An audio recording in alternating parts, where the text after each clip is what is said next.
Zen and the Art of Motorcycle Maintenance, Robert M. Persig. Chapter 5. The flatness of the prairie disappears in a deep undulation and a deep undulation of the earth begins. Fences are rare, and the greenness has become paler, all signs that we approach the high plains. We stop for gas at Q and ask if there is any way to get across the Missouri between Bismarck and Mobridge. The attendant doesn't know of any. It's hot now, and John and Sylvia go somewhere to get their long underwear off. The motorcycle gets a change of oil and a chain lubrication. John watches everything I do, but with some impatience. Not a good sign. "My eyes hurt," he says. "From what?" "From the wind." We'll look for some goggles. All of us go in a shop for coffee and rolls. Everything is different except one another.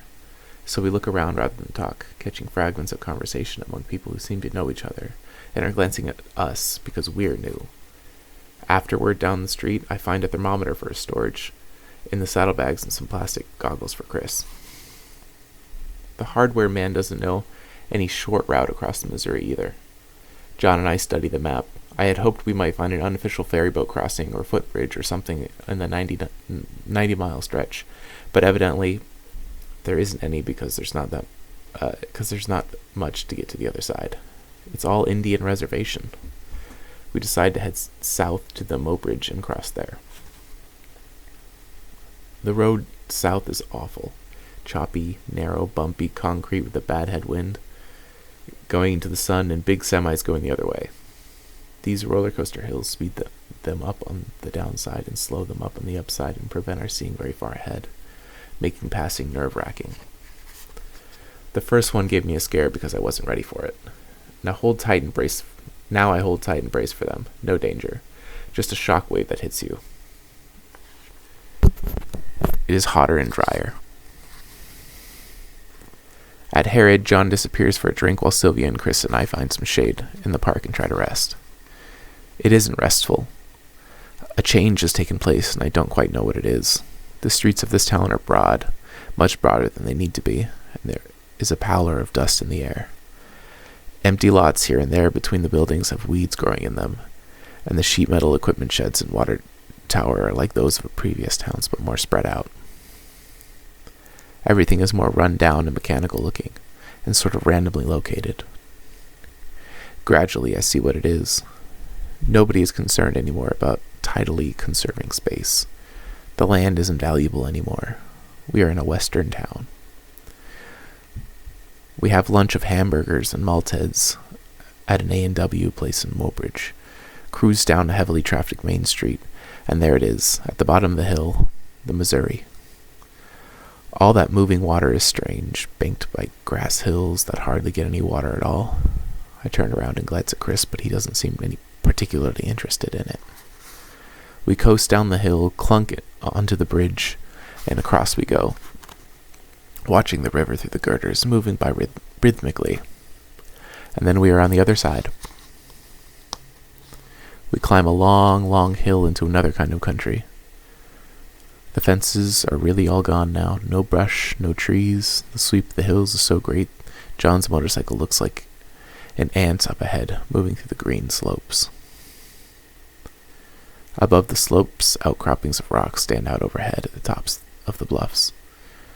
It all has a natural tidiness, as if it were abandoned land.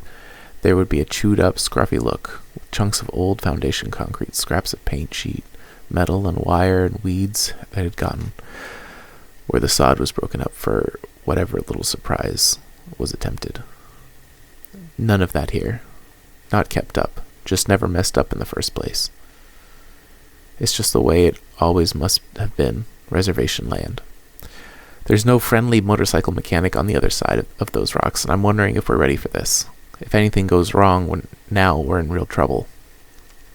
I check the engine temperature with my hand. It's reassuringly cool.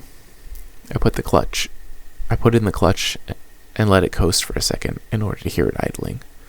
Something sounds funny and I do it again. It takes a while to figure out that it's not the engine at all.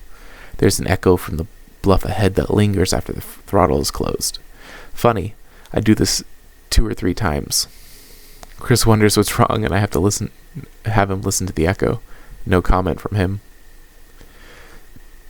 This old engine has nickels and dimes sound to it. This old engine has nickels and dimes sound to it. As if there were a lot of loose change flying around inside.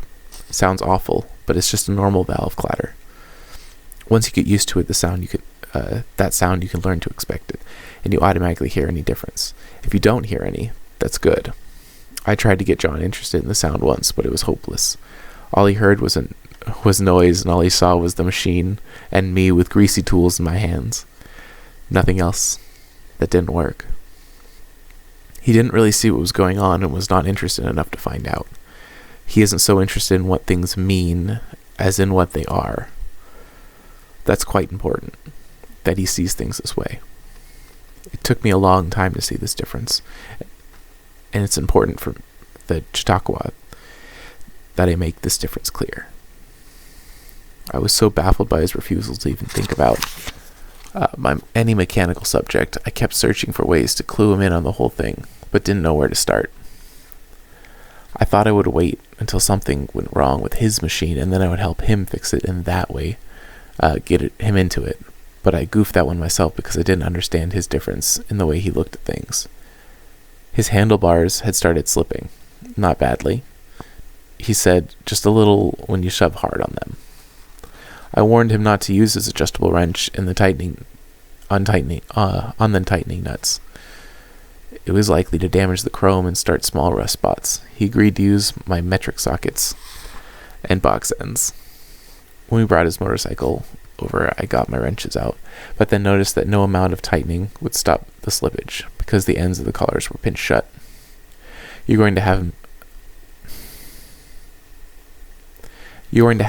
to shim those out, I said. What's shim?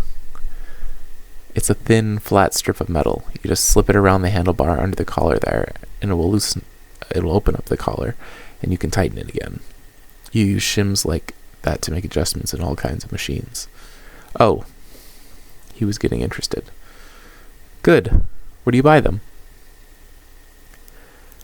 I've got some right here, he said gleefully, holding up a can of beer in my hand. He didn't understand for a moment. Then he said, "What, the can?" "Sure," I said. "Best shim stock in the world."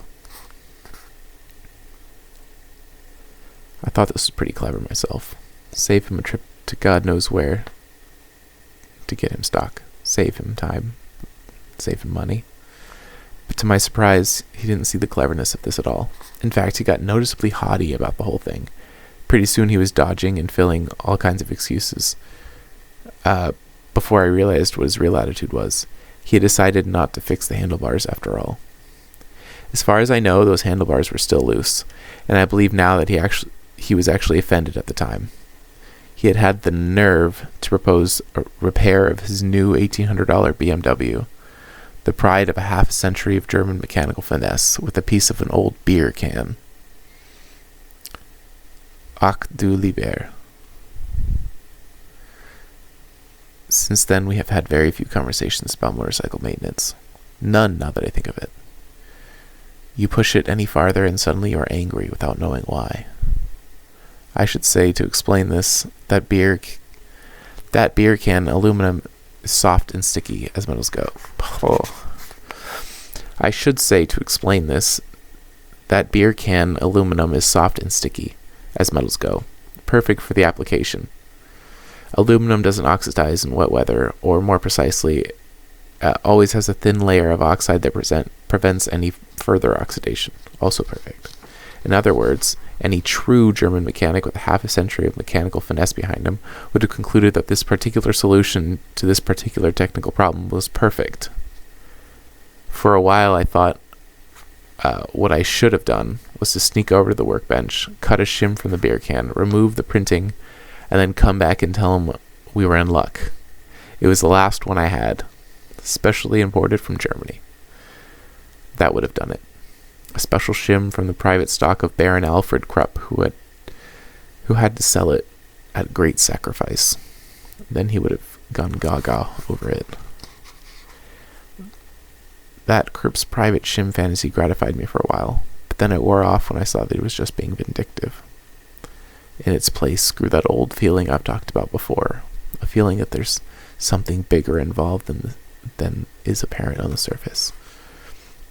You follow these little discrepancies long enough, and they sometimes open up into huge revelations.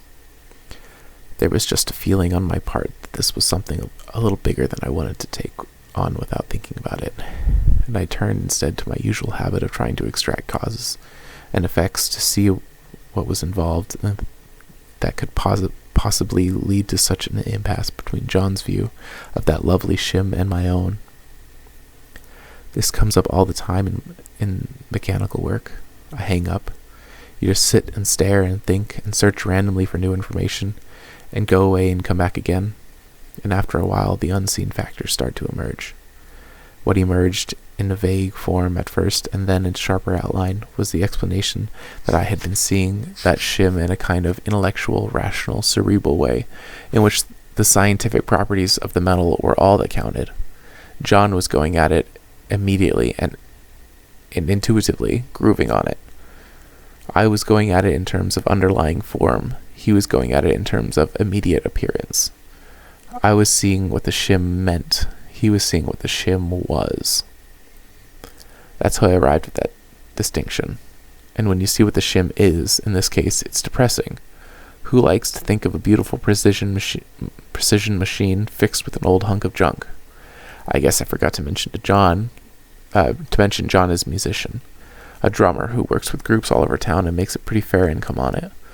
I suppose he just thinks about everything the way he thinks about drumming, which is to say that he doesn't really think about it at all. He just does it, is with it. He just responded to fixing his motorcycle with a beer can, the way he would respond to someone dragging the beat while he was playing. It just did a big thud with him, and that was it. He didn't want any part of it. At first, this difference seemed fairly minor, but then it grew and grew and grew until I began to see why I missed it. Some things you miss because they're so tiny you overlook them, but some things you don't see because they're huge. We were both looking at the same thing and seeing the same thing, talking about the same thing, thinking about the same thing, except he was looking, seeing, talking, and thinking from a completely different dimension. He really does care about technology. It's just that in the other dimension he gets all screwed up and is rebuffed by it. It just won't swing for him. He tries to swing it without any rational premeditation and botches it and botches it and botches it, and after so many botches he gives up and just kind of puts a blanket curse on that whole nuts and bolts scene. He will not or cannot believe there is nothing in this world for which grooving is not the way to go. That's the dimension he's in, the groovy dimension. I'm being awfully square about talking about all this mechanical stuff all the time. It's just parts and relationships and analysis and synthesis and figuring things out. It isn't really here. It's somewhere else, which thinks it's here, but it's a million miles away. This is what it's all about. He's on this dimensional difference which underlay much of the cultural changes of the 60s, I think, and is still in the process of reshaping our whole national outlook on things. The generational gap has been a result of it. The names beat and hip grew out of it. Now it's becoming apparent that this dimension isn't a fad and that's going to go away next year or the year after. It's here to stay because it's a very serious and important way of looking at things that looks incompatible with reason and order and responsibility, but it actually is not. Now we are down to the root of things. My legs have become so stiff they're aching, and I hold them out one at a time and turn my foot as far to the left and to the right as it will go to stretch my leg. It helps, but then the other muscles get tired of holding the legs out. What we have here is a conflict of visions of reality. The world as you see it right here, right now, is reality, regardless of what the scientists say it might be. That's the way John sees it.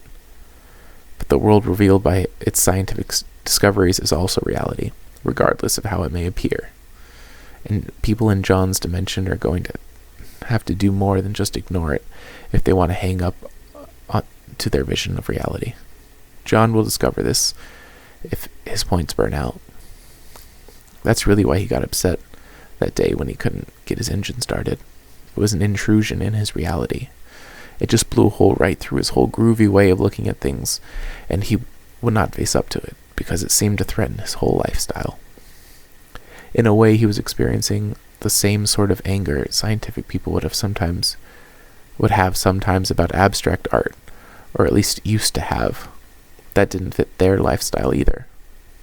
So what you've got here really are two realities, one of immediate artistic appearance and one of underlying scientific explanation. They don't match and they don't fit and they don't really have much of anything to do with one another. It's quite a situation. You might say there's a little problem here. At one stretch in the long, desolate road, we see an isolated grocery store. Inside and back, we find place to sit on some packing cases and drink canned beer. The fatigue and backache are getting to me now. I push the packing case over to a post and lean on that. Chris's expression shows that he is really settling into something bad. This has been a long, hard day. I told Sylvia way back in Minnesota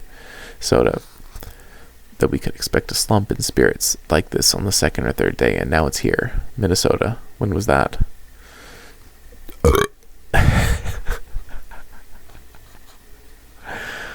A woman badly drunk was buying beer for some man when she got outside in a car.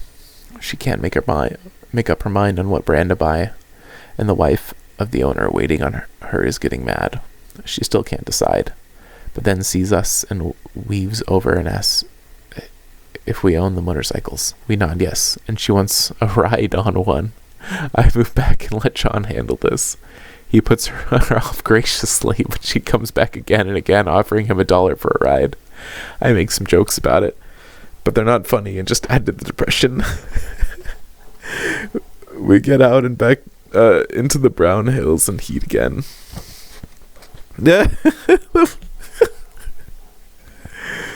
By the time we reach Lemon, we're really aching tired. At a bar, we hear about a campground to the south. John wants to camp in a park in the middle of the Lemon. A comment that sounds strange and angers Chris greatly. I am more tired now than I can remember having been for a long time. The others do, but we drag ourselves through a supermarket, pick up whatever groceries come to mind, and with some difficulty pack them onto the cycles. The sun is far down and we are running out of light. It'll be dark in an hour. We can't seem to get moving. I wonder, are we dawdling? Or what? Come on, Chris, let's go. Don't holler at me. I'm ready. We drive down a county road from Lemon, exhausted for what seems like a long, long time. But it can't be too long because the sun is still above the horizon. Campsite is deserted. Good. There's less than half an hour of sun and no energy left. This is the hardest now.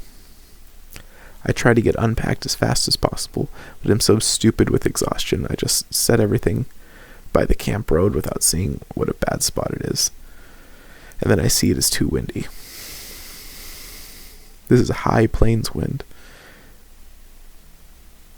It is semi-desert here. Everything burned up dry except for the lake, a large reservoir of some sort below us.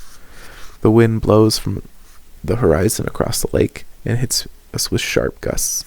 It is already chilly. There are some scrubby pines back from the road, but 20 yards, I ask Chris. There are some scrubby pines back from the road about 20 yards, and I ask Chris to move the stuff over there. He doesn't do it.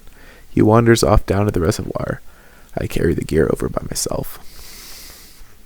I see between trips that Sylvia is making a real effort at setting things up for cooking, but she's as tired as I am. The sun goes down. The sun goes down.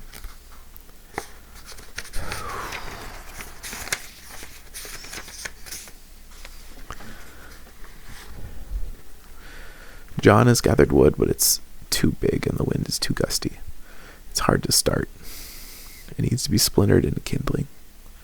I go back over to the scrub pines, hunt around through the twilight for the machete, but it's already so dark that in the pines and I can't find it. I need the flashlight. I look for it, but it's too dark to find that either. I go back and start up the cycle and ride it back over to shine the headlight on the stuff that I can find with the flashlight. I look through all the stuff item by item to find the flashlight. It takes too long and I realize I don't need the flashlight. I need the machete, which is in plain sight. By the time I get back to John, he's got the fire going. I use the machete to hack up some of the larger pieces of wood. Chris reappears. He's got the flashlight. Fuck you, Chris. Bro, fuck you. Brother, what the fuck, dude? That's mine. Is that not mine? I just fucking went through this whole long journey through this fucking motorcycle and then you had it the whole time? Fuck you, bro. It's mine. This is mine, right? Let me go back. I see between trips that Sylvia is making a real effort at setting things up for cooking, but she's as tired as I am. The sun goes down. John has gathered wood, but it's too big and the wind is too gusty. It's hard to start. It needs to be splintered into kindling. I go back over to the scrub pines, hunt around through the twilight for the machete, but it's already so dark in the pines that I can't find it. I need the flashlight. I look for it, but it's too dark to find that either. I go back and start up the cycle and ride it back over to shine the headlight on the stuff so I can find the flashlight. I look through all the stuff item by item to find the flashlight. It takes a long time to realize I don't need the flashlight. I need the machete, which is in plain sight. But by the time I get it back, John has got the fire going. I use the machete to hack up some of the larger pieces of wood. Chris reappears. He's got the flashlight. When did he leave? What the fuck?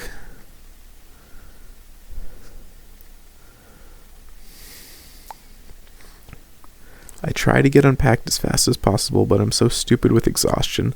I just set everything by the camp road without seeing what a bad spot it is. Then I see it is too windy. High plains wind, semi-desert reservoirs below us. It's already chilly. There's some scrubby pines back in the road about 20 yards, and I ask Chris to move the stuff over there. He doesn't do it. He wanders off down the reservoir. He took it then? How did he take it then? He went to the gear is to move the stuff. So I guess it's just a collective everyone's stuff. It's already dark. He goes through it then? What the fuck, bro? I don't think... Okay, I'm sorry, Robert Persig, for being critical on your writing style. You're great. You have some amazing ideas. But he had to go through the stuff and you didn't even notice? He searched through the stuff and found it and you didn't even notice that he used it to walk away? Or he grabbed it while it was still light? What a fucking asshole. Knowing it's going to getting dark and then taking away a light source. Or this doesn't make any sense. Or maybe I'm just wrong. Maybe I'm just looking at this wrong, but okay, I'm going to keep going. He disappears. Chris reappears. He's got the flashlight. When are you going to eat? He complains. Fuck you, fucking Chris. I fucking hate you, Chris. You're awful. We're getting it fixed as fast as possible, I tell him. Leave the flashlight here. He disappears again, taking the Fuck you, bro. Fuck you. Takes the flashlight with him. The wind blows and the fire so hard it doesn't reach up to cook the steaks. We try to fix up a shelter from the wind using large stones from the road, but it's too dark to see what we were doing. He brings both cycles over, and we bring both cycles over and catch the scene in a crossbeam of headlights. Peculiar light. Bits of ash blowing up from the fire suddenly glow white in it, and then disappear in the wind. Bang! There's a loud explosion behind us. And then I hear Chris giggling. Sylvia is upset. I found some firecrackers, Chris says. Where the fuck are they? I just found them on the side of the road. I catch my anger in time to say to him coldly, it's time to eat now. I need some matches, he says. Sit down and eat. Give me some matches first. Sit down and eat.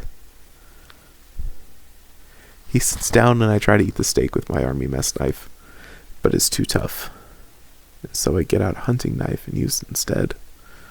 The light from the motorcycle headlight is full upon me so that the knife, when it goes down into the grass mesquite, is in full shadow and I can't see where it's going. Chris says he can't cut his either. And I pass my knife to him. While reaching for it, he dumps everything into the tarp. Nobody says a word. I'm not angry that he spilled it. I'm angry that now the tarp's going to be greasy for the rest of the trip. Is there any more? He asks. Eat that, I say. It just fell on the tarp. It's too dirty, he says. Well, that's all there is. A wave of depression hits. I just want to go to sleep now, but he's angry and I expect we're going to have one of his little scenes. I wait for it, and pretty soon it starts. I don't like the taste of this, he says. Yes, that's rough, Chris. I don't like any of this. I don't like this camping at all. It was your idea, Sylvia says. You're the one who wanted to go camping. She shouldn't say that, but there's no way she can know. You take his bait and he'll feed you another one, and then another, until you finally hit him, which is what he really wants. I don't care, he says. Well, you ought to, she says. Well, I don't. An explosion point is very near. Sylvia and John look at me, but I remain deadpan. I'm sorry about this, but there's nothing I can do right now. Any argument will worsen things. I'm not hungry, Chris says. No one answers. My stomach hurts, he says. The explosion is avoided when Chris turns and walks away in the darkness. We finish eating. I help Sylvia clean up, and then we sit around for a while. We turn the cycle lights off to conserve the batteries because the light from them is ugly anyway. The wind has died down some, and there is a little light from the fire. After a while, my eyes become accustomed to it. The food and anger have taken off some of the sleepiness. Chris doesn't return. Do you suppose he's just punishing? Sylvia asks. I suppose, I say, although it doesn't sound quite right. I think about it and add, that's a child psychology term, a context I dislike. Let's say that he's being a complete bastard. John laughs a little. Anyway, I say, it was a good supper. I'm sorry you had to act up like this. Oh, that's all right, John says. I'm just sorry he won't get anything to eat. It won't hurt him. You don't suppose he'll get lost out there? No, he'll holler if he is. Now that he has gone and we have nothing to do, so I become more aware of the space all around us. There is not a sound anywhere. Lone prairie. Sylvia says, you suppose he really has stomach pains? Yes, I say somewhat dogmatically. I'm sorry to see the subject continued, but they deserve better explanation than they're getting. They probably sense that there's more to it than they've heard. I'm sure he does. I finally say he's been examined half a dozen times for it. Once it was so bad that we thought it was appendicitis. I remember that we were on a vacation up north. I just finished getting out an engineering proposal for a $5 million contract. That just about did me in. And that just about did me in. That's a whole other world. No time, no patience, and 600 pages of information to get out the door in 1 week, and I was about ready to kill 3 different people.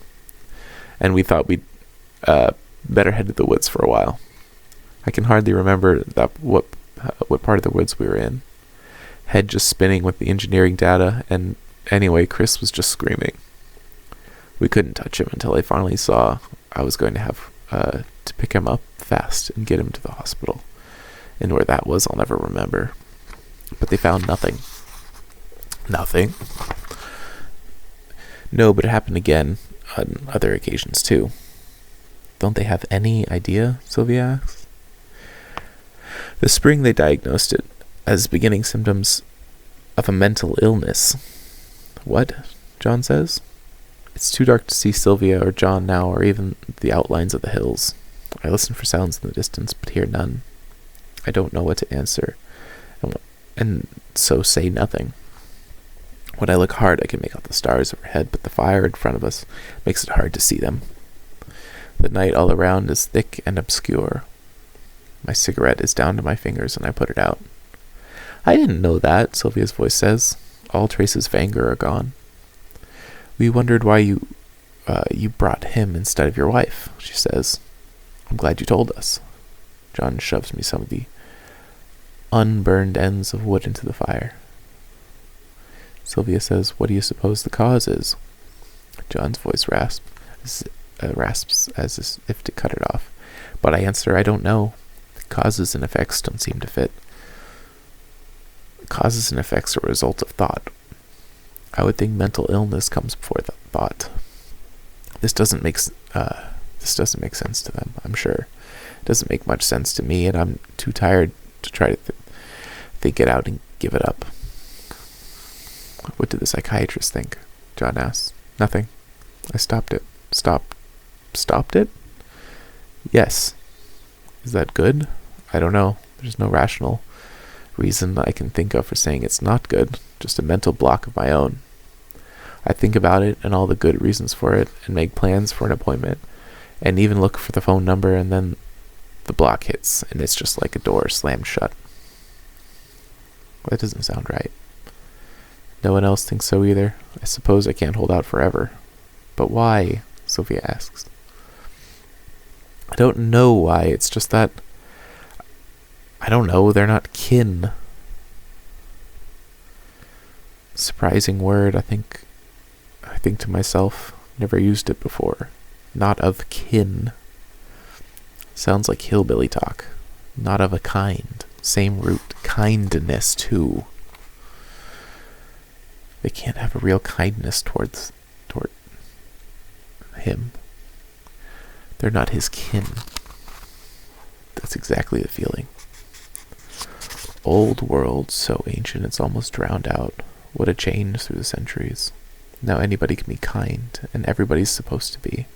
Except that long ago it was something you were born into and you couldn't help. Now it's a faked up attitude half the time.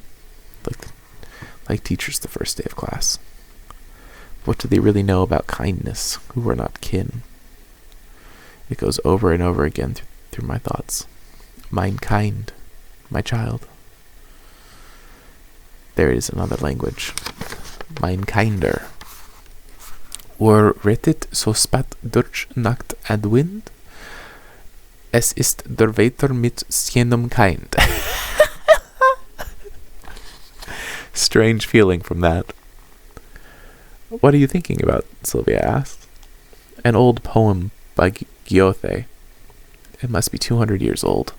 I had to learn it a long time ago. Except I don't know why I should remember it now, except... And the strange feeling comes back. How does it go? Sylvia asks. I try to recall. A man is riding along the beach at night, through the wind. It's father, with his son, whom he holds fast in his arm.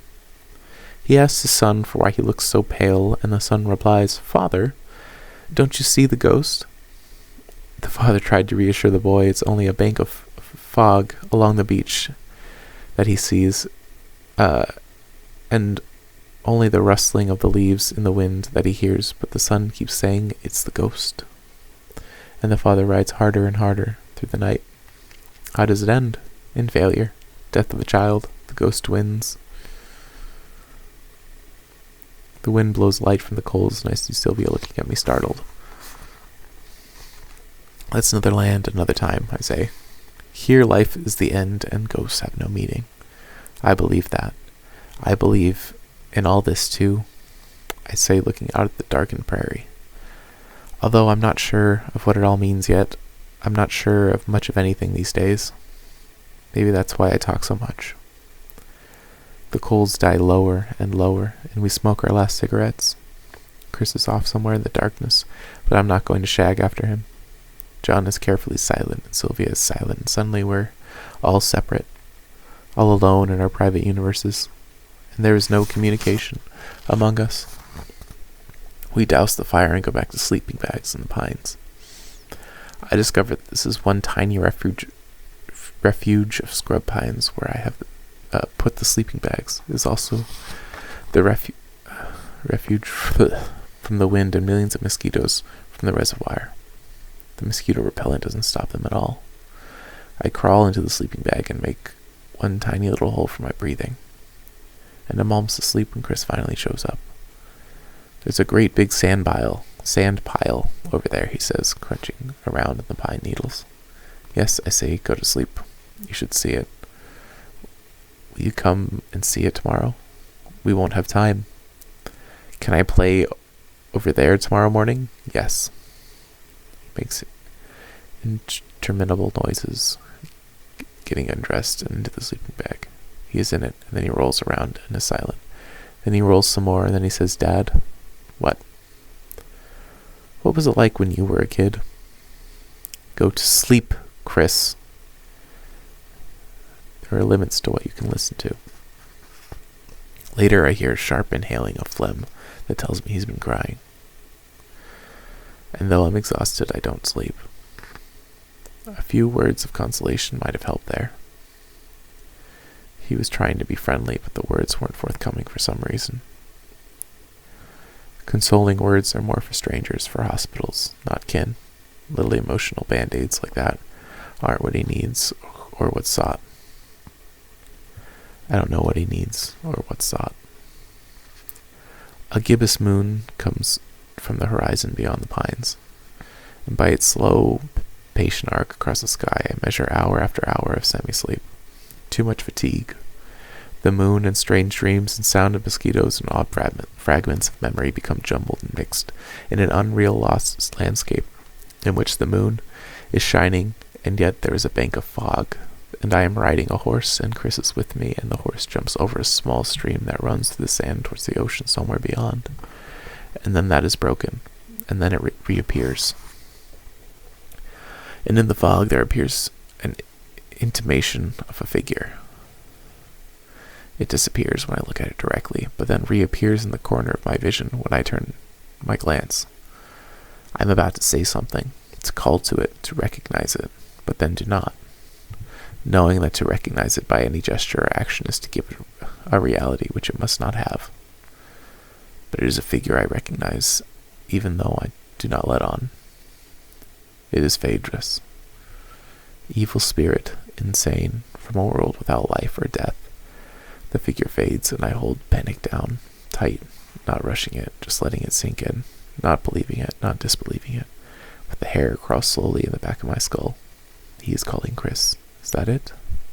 Yes? Goddamn.